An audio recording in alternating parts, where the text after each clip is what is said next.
Peter Tosh was an outspoken activist and a Rastafarian, both in his home country of Jamaica and around the world.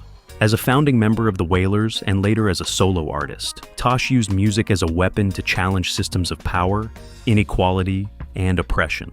However, his life ended tragically, leaving behind questions, controversy, and a legacy. This is the heartbreaking tragedy of Peter Tosh. Winston Hubert McIntosh, popularly known as Peter Tosh, was born in Westmoreland on the western end of Jamaica. From the beginning, life was not easy for him. His parents were very young and not ready to take care of a child. Because of that, Tosh didn't get the love or attention that most children need when they're growing up. His mother, Alvera Coke, lived in a small town called Church Lincoln. His father, James McIntosh, was a preacher in nearby Savannah Lamar. Alvera used to attend his church. But James wasn't just known as a preacher. He was also known for having many children with different women, and he didn't help raise any of them. When Peter was born, he denied being his father and never showed any interest in him. In fact, Peter didn't even meet his father until he was 10 years old. Years later, when Peter was asked about his father, he didn't hold back. He said, "My father, James McIntosh, is a bad boy, a rascal. That's what him do for a living. He just go around and have 1,000,001 children. Right now me have many brothers that me don't know." With both parents living overseas for parts of his early life, Peter was passed around from one relative to another. Eventually, he ended up staying with his aunt. But even then, he felt alone. When someone once asked him if his aunt had a big influence on him, Peter simply said, "No, never." By 1956, Winston had already seen a lot for someone so young. After spending some time living in Savannah Lamar with his aunt, the two of them moved to Kingston, the capital of Jamaica. They settled in a neighborhood called Denham Town. Kingston was a loud and busy city, filled with music, energy, and struggle. But things took a turn when Winston was just 15. His aunt passed away, and once again, he found himself without a stable home. This time, he went to live with an uncle on West Road, in a place called Trenchtown. Trenchtown was made up of government housing built for people who didn't have much. The buildings were crowded and run down, but for many Jamaicans, it was the only roof they had. Still, even in the middle of poverty, Trenchtown was alive, especially with music. Before fully settling in Kingston, Winston had gone to school in Bluefields and stayed there until he was about 17. He later started training as a welder, but his true passion was music. Even from a young age, Winston showed a deep connection to sound. He only had 6 months of piano lessons when he was in 5th grade, but he didn't need much instruction. One day in the countryside, he saw a man playing a song on the guitar. The melody moved him so deeply that he stood and watched the man play the same song over and over for hours. He memorized the way the man's fingers moved on the strings. When the man handed him the guitar, Winston played the entire song back perfectly. Surprised, the man asked, "Who taught you to play?" Winston calmly answered, "I did." During the early 1960s, still chasing music, Winston met Joe Higgs, a well-respected singer and vocal coach in Kingston. Higgs gave free lessons to young musicians trying to find their sound. That's where Winston's path crossed with 2 other young men, Bob Marley and Bunny Wailer. It was around this time that Winston changed his name to Peter Tosh. The 3 young men, Tosh, Marley, and Wailer, began singing together in 1962. Under Higgs's guidance, they learned how to harmonize and shape their voices. They would often stand on street corners in Trenchtown, sharing their songs with anyone who would listen. By 1964, the sound that had been bubbling up in the streets of Trenchtown finally took shape.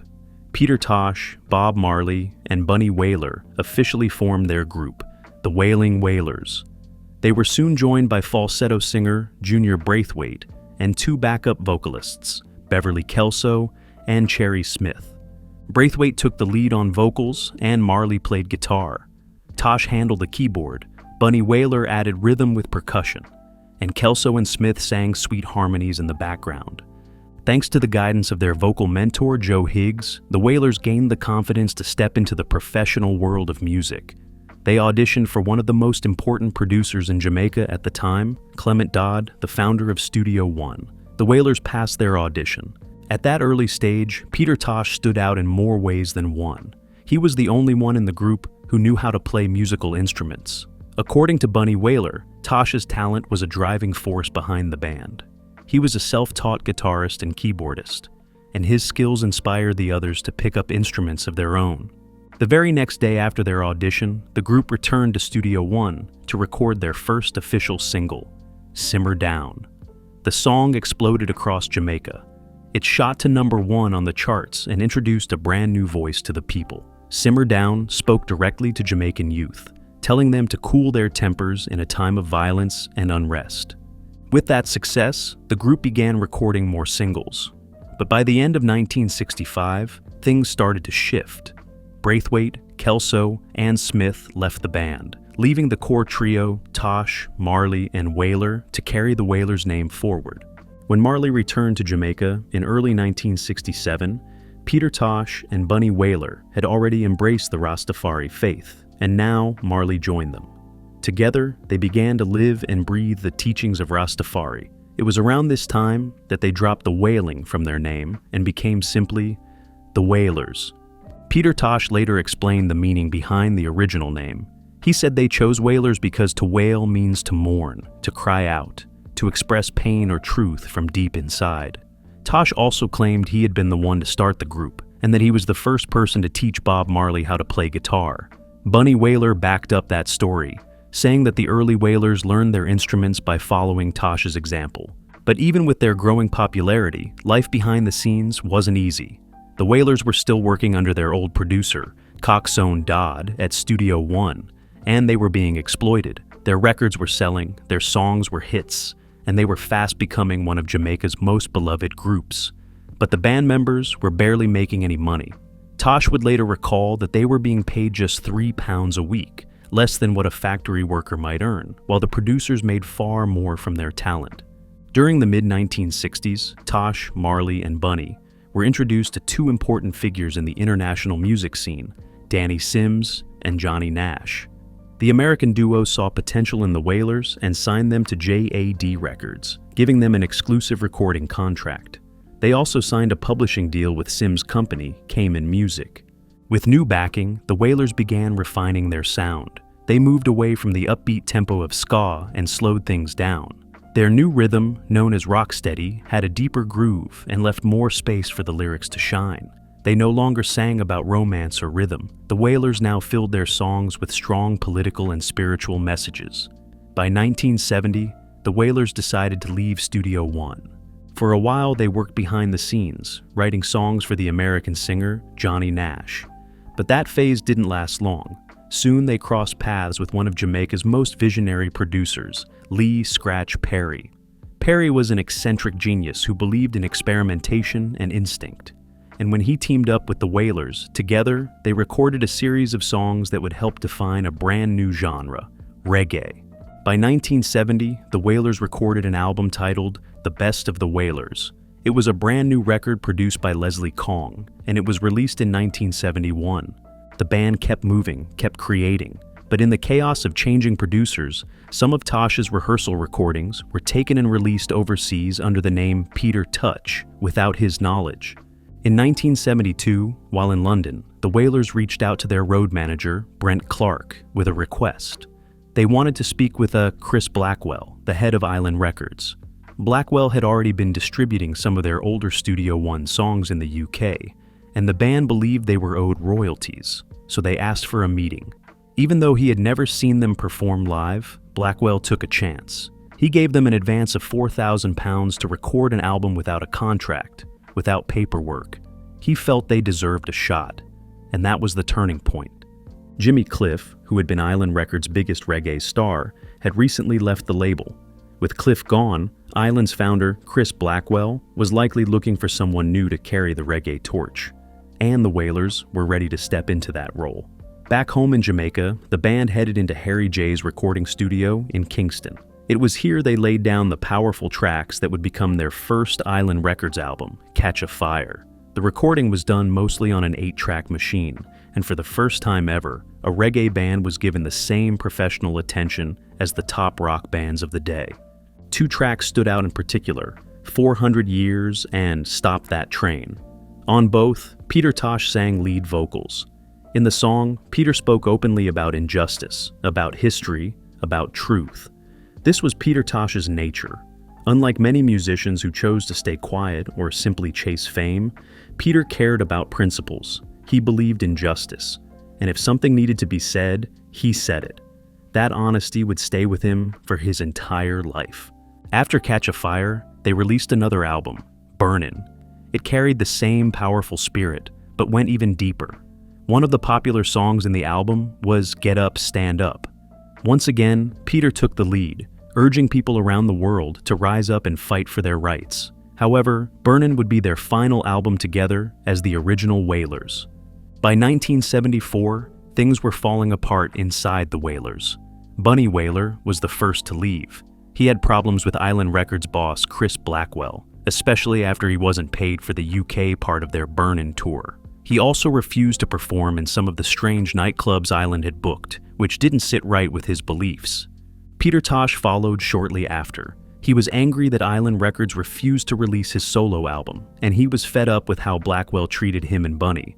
Tosh often mocked the producer by calling him Chris Whitewurst instead of Blackwell. He felt that Blackwell was the real reason behind the band's tensions. In Peter's eyes, Blackwell gave Bob Marley more attention, more money, and more control.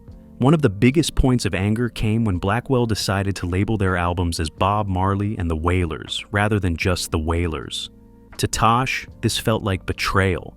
Peter had good reason to feel hurt, because he had written or helped write many of the Wailers' best songs, including Get Up, Stand Up, 400 Years, and No Sympathy.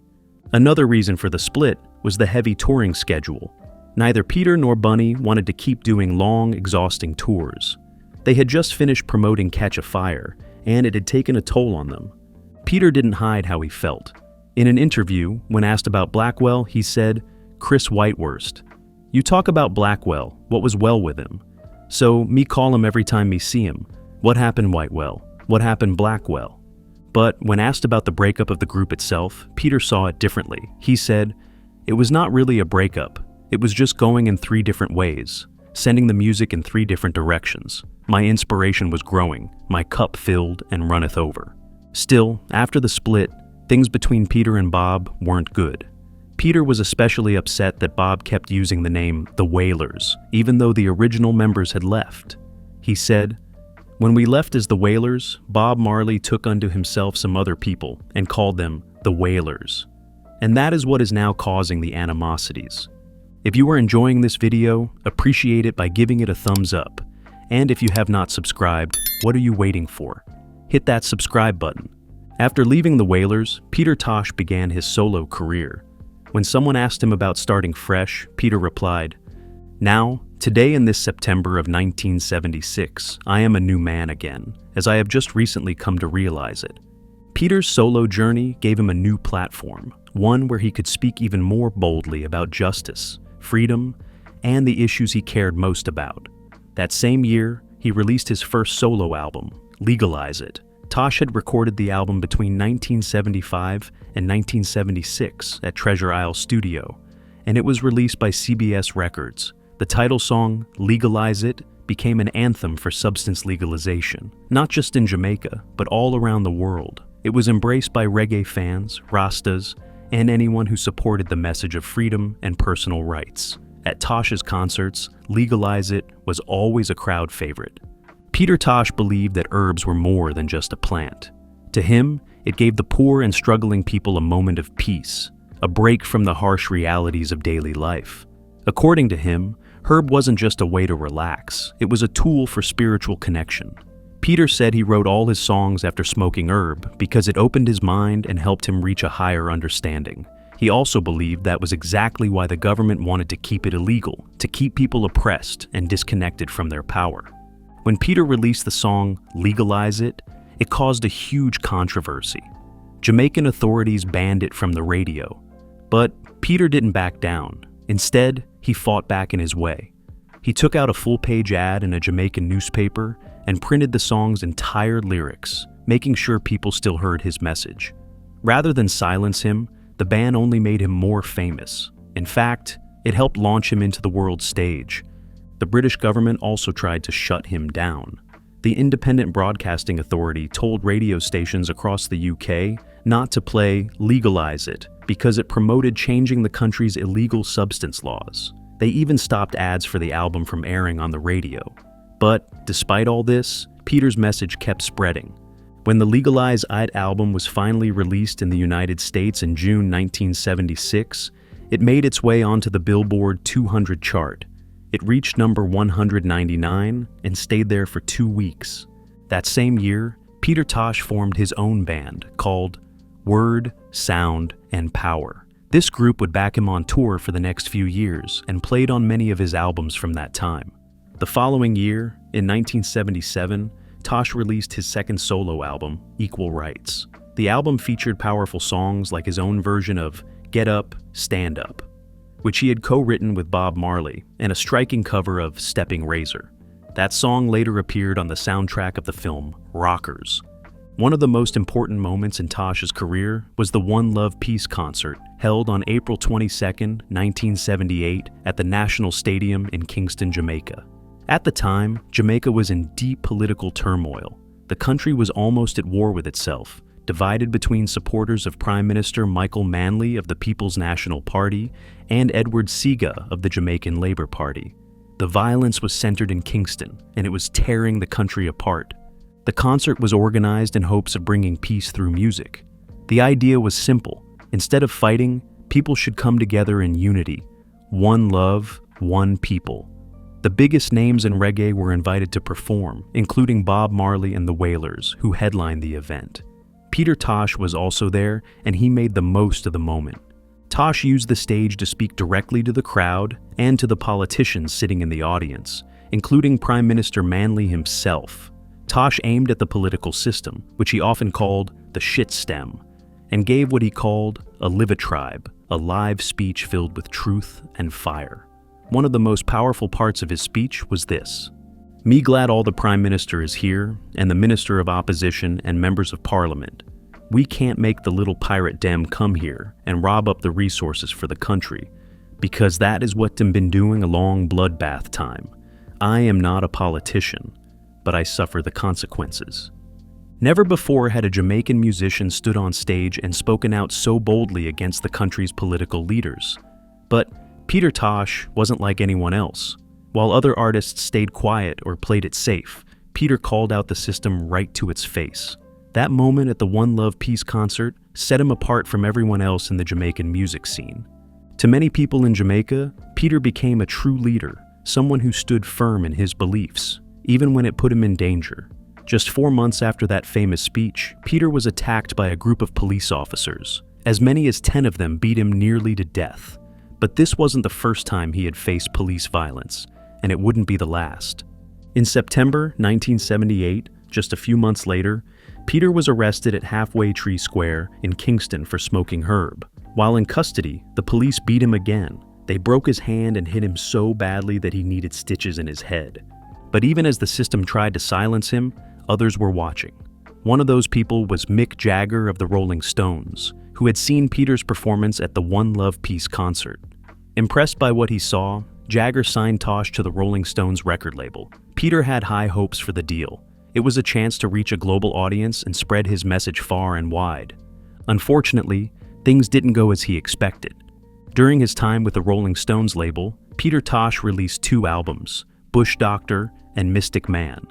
The biggest hit to come out of these records was a song called You Gotta Walk and Don't Look Back, where he teamed up with Mick Jagger. The track was a success, gaining commercial popularity around the world. But while the song did well, it would be the only major collaboration between Tosh and Jagger. Peter soon felt that the label didn't give his music the attention it deserved. He believed his albums were poorly promoted, and he couldn't understand why. Some critics even said that the work he did with the Rolling Stones label was the weakest of his career. Even so, the partnership worked in Peter's favor. It opened up new doors and gave him a platform outside of Jamaica. For the first time, he could share his music and his message with the world, without the heavy censorship he faced back home. In interviews later on, Peter said he felt more free in the United States. But that didn't mean he liked everything about America. To Peter, America represented many of the problems he fought against: racism, corruption, and political games. One of the songs where he made this clear was No Nuclear War. In it, Peter pointed his finger at the Cold War tension between the United States and the Soviet Union. After parting ways with the Rolling Stones, Peter Tosh refocused and reignited his solo career with even greater fire. In 1983, during a tour of Europe, he introduced a new symbol in his fight against injustice, a guitar shaped like an M16 rifle. He explained it plainly. "This guitar is firing shots at all them devil disciples. Music is my weapon to fight against apartheid, nuclear war, and those gang-jaw criminals." That same year, he released Mama Africa, one of the most powerful albums of his career. It came 2 years after Wanted, Dread and Alive, another standout record. After the release of Mama Africa in 1983, Peter Tosh went into self-imposed exile in 1984. He sought spiritual guidance from traditional medicine men in Africa and worked on freeing himself from recording agreements with distributors in South Africa. Tosh had been frustrated for years with his label, EMI, over the lack of promotion for his music, which led to his decision to step back and focus on his spiritual and professional direction.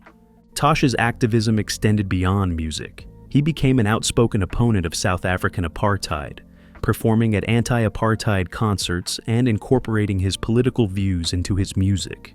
His songs, including Apartheid, Equal Rights, Fight On, and Not Gonna Give It Up, powerfully expressed his opposition to racial injustice and the global fight for equality. In 1987, Tosh won a Grammy Award for Best Reggae Performance for No Nuclear War. The album was seen as a return to form, signaling a possible resurgence in his musical and political influence. However, tragedy struck shortly after, as No Nuclear War would be Tosh's final record before his untimely death. On September 11, 1987, Peter Tosh's life came to a tragic end. That morning, after returning from a business trip in the US, he was at home, relaxing and watching a satellite TV show. At some point during this peaceful moment, a 3-man gang arrived at his house on motorcycles, demanding money. One of the gunmen was Dennis Lippo Laban, a man whom Tosh had befriended and tried to help after Laban's release from a lengthy prison sentence. Laban, holding a pistol, ordered everyone in the house to lie on the floor. He specifically threatened Tosh, saying, "You're gonna be dead tonight, so you better say nothing." Laban demanded US dollars from Tosh. When Tosh told him he didn't have any, Laban threatened to behead him. The gunmen kept Tosh and others hostage, torturing them in an attempt to extort money. As more of Tosh's associates arrived at the house, they too were taken captive by the gang. According to witnesses, Tosh, in a moment of confusion, attempted to reason with Laban, stammering, "I could make arrangements for it another time." For a brief moment, it seemed Tosh's plea might have been accepted, and the situation would calm down. After several hours, Laban and the other gunmen began firing recklessly. Tosh was shot twice in the head and killed. Herbalist Wilton Brown and disc jockey Jeff Dixon also succumbed to their injuries during the attack. Several others in the house, including Tosh's common-law wife, Andrea Marlene Brown, Jeff Dixon's wife, Yvonne, Tosh's drummer, Carlton Davis, and musician Michael Robinson, were wounded. While the incident appeared to be a robbery gone wrong, many believe that there were deeper motives behind Tosh's death. The fact that nothing was taken from the house, combined with the way the gunmen opened fire without any sign of resistance from Tosh, has led some to speculate that this was more than a simple robbery. Many people in Jamaica had long believed that the government had been working to silence Tosh, and the fact that his killer was a man he had once tried to help adds an eerie layer of betrayal to the story. After the death of Peter Tosh, the Jamaican police began their investigation into the tragic incident. According to Police Commissioner Herman Ricketts, Dennis Laban, one of the gunmen involved, eventually surrendered. 2 other men were interrogated, but their identities were never publicly revealed. Laban was arrested and later admitted to being involved in the crime. In court, Laban claimed that he thought Peter owed him money. Some speculated that Laban had been angry because Peter had not helped him financially after Laban had previously taken the blame for something Peter had done, leading to his time in prison. When Laban was released and did not receive the help he expected from Peter, he allegedly snapped. Not everyone believed the case was as straightforward as it appeared. Rumors began to circulate, suggesting that there were deeper motives behind the killing. Some people even speculated that Rita Marley, Bob Marley's widow, may have had a hand in the crime. At the time, There was an ongoing legal battle over Bob Marley's Tough Gong studio, and Peter and Bunny Wailer were attempting to claim a part of it.